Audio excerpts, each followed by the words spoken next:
What's going on YouTube? Welcome back to my channel. Today we got a fun one for you.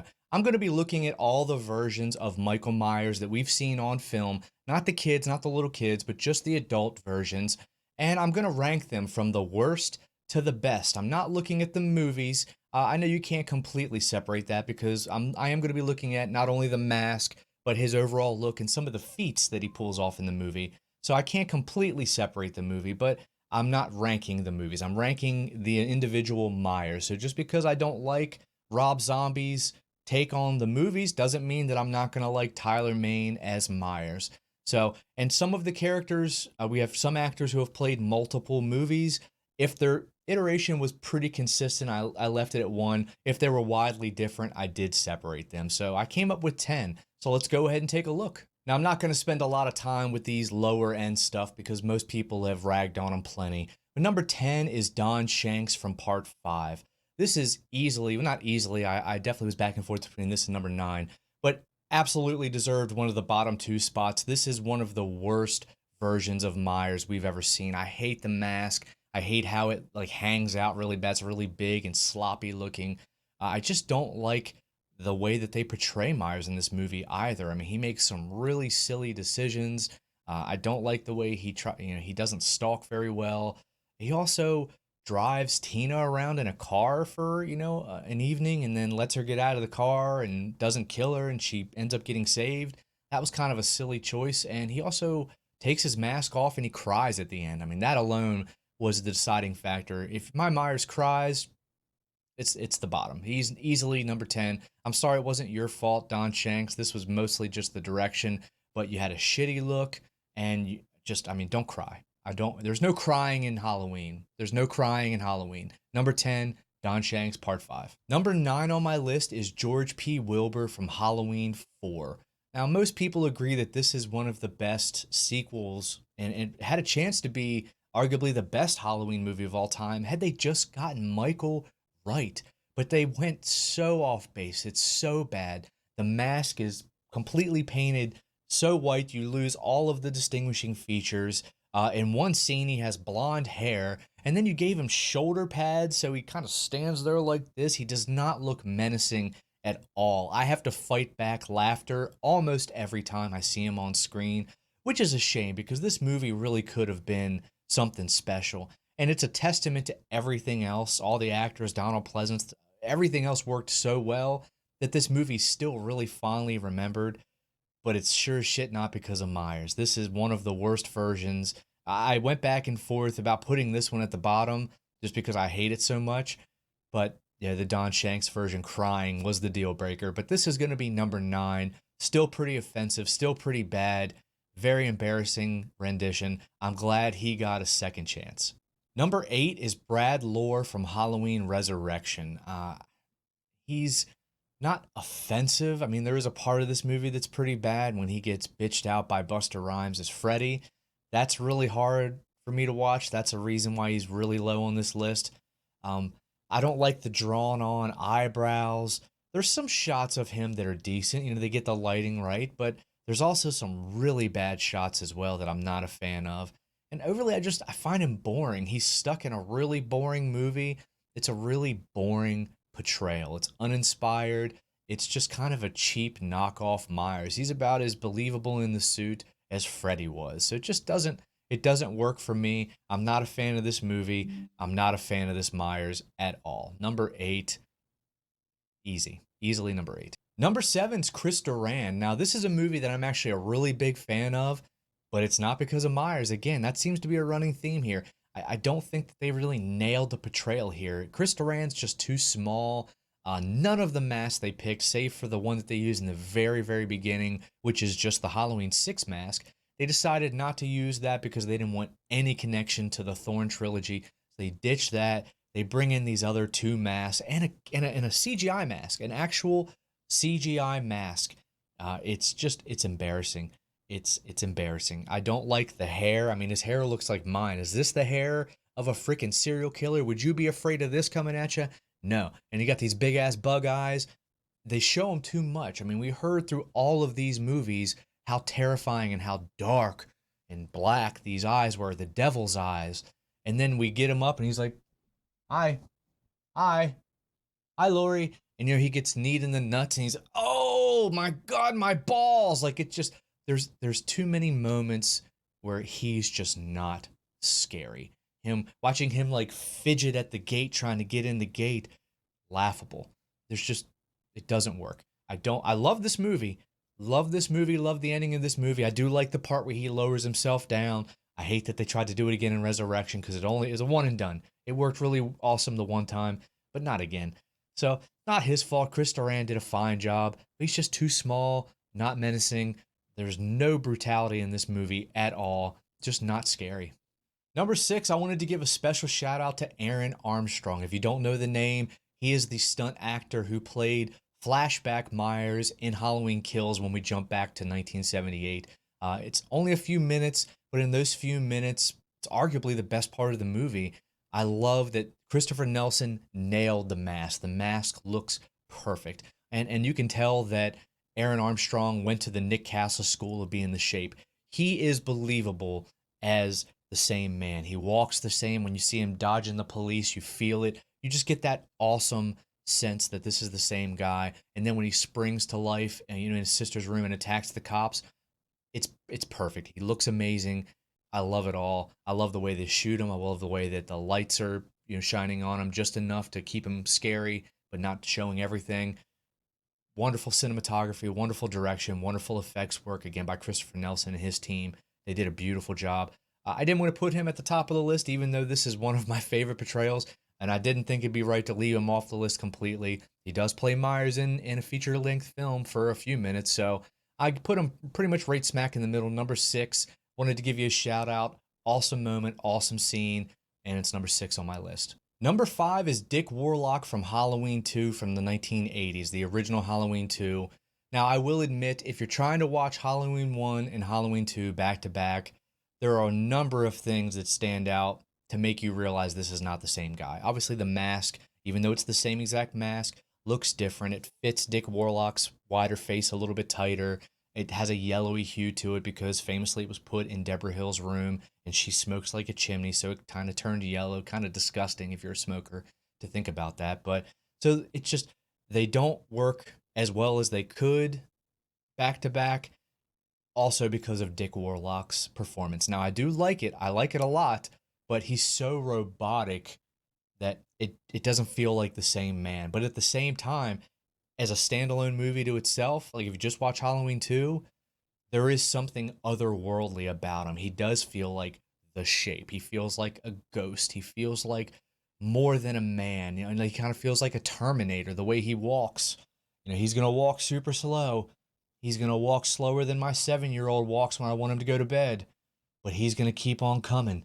Doesn't matter if there's a door in front of him, he's breaking through it. Doesn't matter if he gets shot in the eyes, he's still coming for you.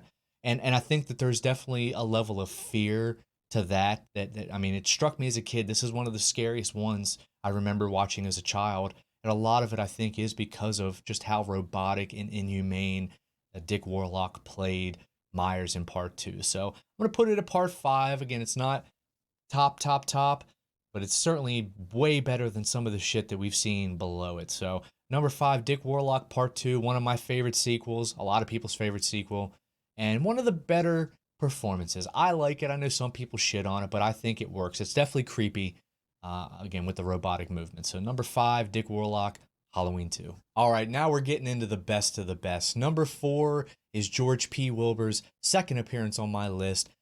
It's arguably a worse movie, but it's definitely a better Myers. Part 6, The Curse of Michael Myers, is one of my favorite versions of Myers. It was the first one that I saw that truly terrified me. Just the physicality of him, though, how violent, the machete scene with the strobe light, the way he pushes a doctor right through a steel door. We got a Myers in the earlier movies, or, the later movies, H2O, where he can't even get through like a chain link fence door, like he's sitting there struggling. This dude pushes a mother trucker through like, a prison door. It's creepy as shit. He is menacing. The mask is amazing. I love that the contours are back, even exaggerated in some ways, but it works. You throw that in with his billionaire strut that he has when he's chasing people. This motherfucker is coming for blood, and I love it. I absolutely love it. I wish they would have kept this mask in the next movies. Hell, I wish they would have let George P. Wilbur do the next movie, but he's probably like 90 years old at that point. I don't know.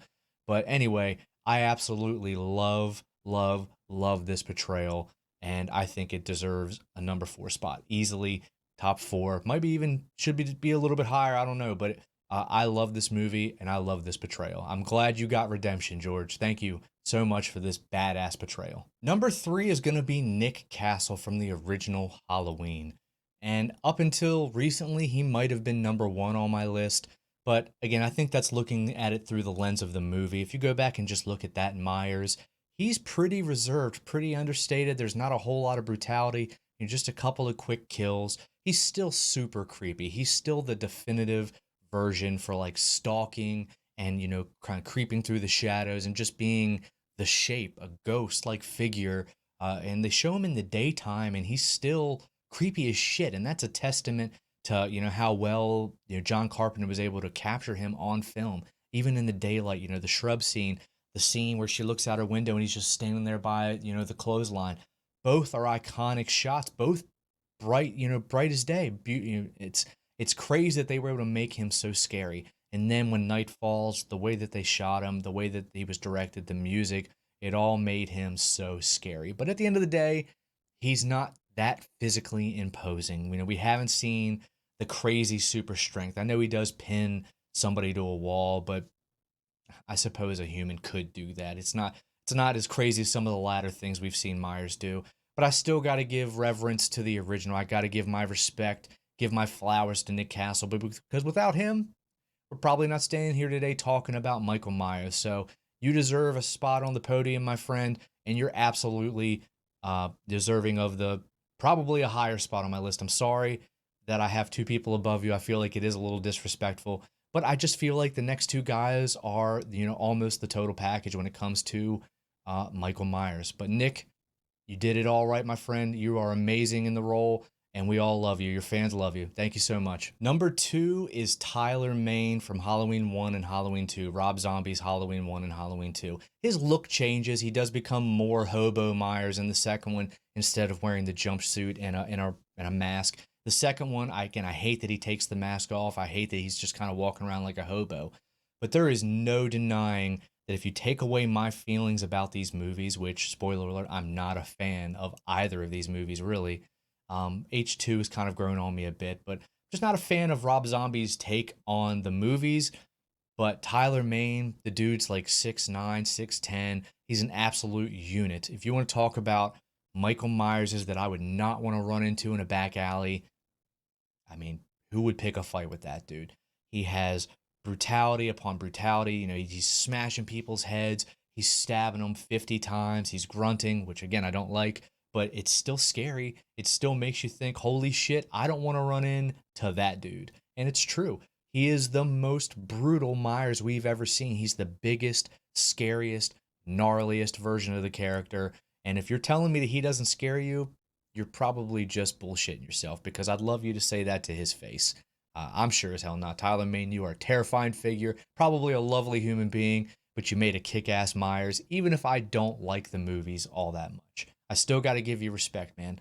Number two on my list, Tyler Mane. Number one on my list, probably to not many people's surprise, is James Jude Courtney from the David Gordon Green trilogy, the most recent Halloween movies we've gotten. And I don't feel like it's recency bias. I think that most people agree that, again, regardless of how you feel about ends and the way, even kills, if you're not even a fan of kills, there's no denying it's not James Jude Courtney's fault. He showed up in 2018 and gave us the definitive version of this character.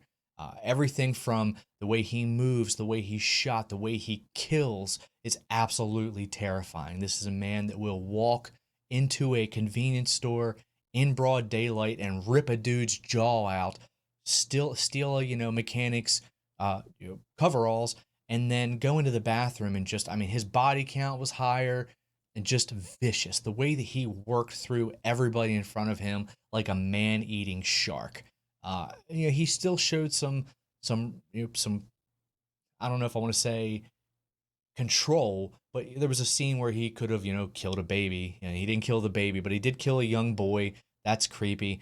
in kills, watching him take out all of those firefighters, truly badass. Being able to survive the fire. I love the progression of the mask. It goes from weathered from old age to slightly burnt to then really burnt and dirty and kind of degrading even more so in Halloween Ends. And I'm not a big fan of Halloween Ends, I'm not gonna lie, but I still think he looked really awesome. All three movies, he looks awesome.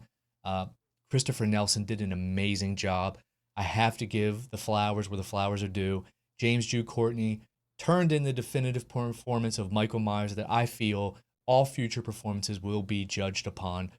No disrespect to Nick Castle, but he just got outdone this one time. So I absolutely love those movies for the most part. They lost me at the end, didn't, but most of it works really well. And it definitely starts with this guy. Like I've said a bunch of times in this video, if you get Myers right, you're usually doing better than most. And this one got him perfect and number one on my list. Now, guys, comment down below. Let me know your ranking, and you don't have to do all 10, but let me know your favorite 3, your favorite 2, your favorite Myers portrayal.